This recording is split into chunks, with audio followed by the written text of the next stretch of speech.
All right. As a leader, you live and breathe innovation.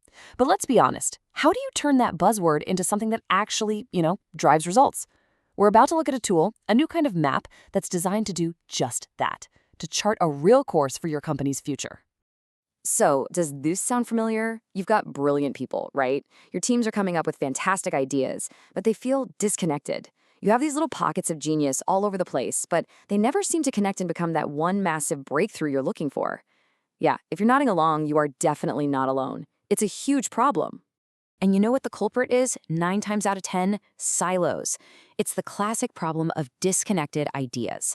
R&D's over here, marketing's over there, and your best ideas, they're not just getting lost in the gaps between them, they're basically dying on the vine.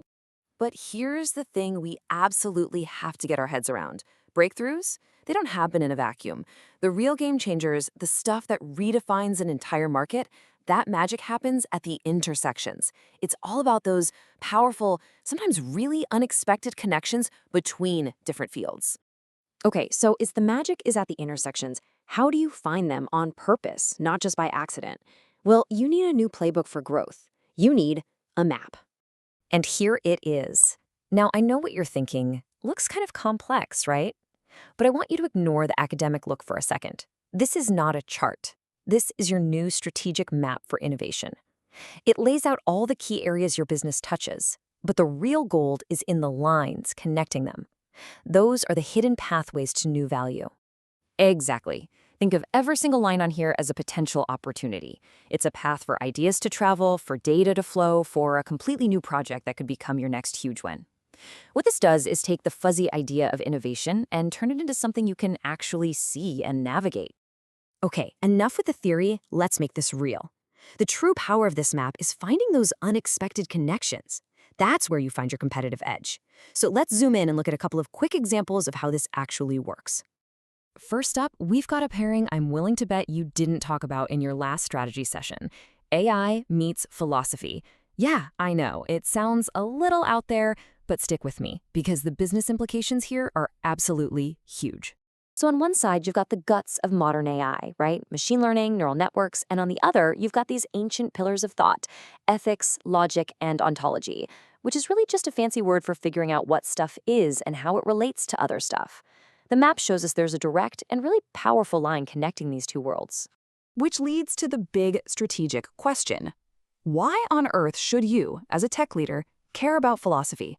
I mean, really, why should your sharpest AI engineers be thinking about something people were debating 2,000 years ago? Well, here's why. It's all about risk and reputation. You need ethics to build AI that customers actually trust. That's not a nice to have. That's your shield against a PR nightmare. You need logic to make sure your systems don't make crazy, costly mistakes. And you need that ontology piece to clearly define what your tech can and can't do. That's critical for marketing. It's critical for managing risk. It hits the bottom line hard. Okay, let's do one more. This time, let's connect the world of technology with social theory. Again, probably not the first thing that comes to mind for a product roadmap, but just as powerful. So on the technology side, you have these massive forces changing everything, like emerging tech and automation. And our map connects them straight to the core ideas of social theory. Things like how we agree to live together, who holds the power in a group, and the basic structures that make society work. So let's cut to the chase. What's the competitive advantage here? How does thinking about this stuff actually help you build something people will buy and, beat the other guy? It's simple, really. If you understand social structures, you can design tech that doesn't feel disruptive in a bad way. It just fits into people's lives.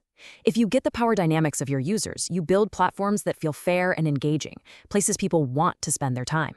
And that's the difference between building a tool people use and creating something they can't live without. That's how you get true adoption. Okay, so we've seen how the map helps find these hidden gems. Let's zoom back out. The big question is, how do you actually put this to work? How do you make this map a real part of your strategy, like tomorrow? It's actually a pretty straightforward 4-step playbook. First, find yourself on the map. Where is your company's center of gravity? Step 2, look right next door.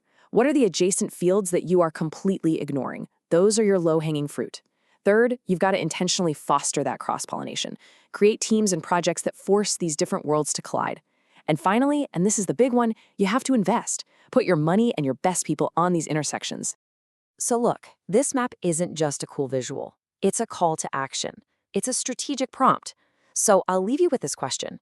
When you think about your own company's ecosystem, what's the single most valuable connection that nobody sees yet?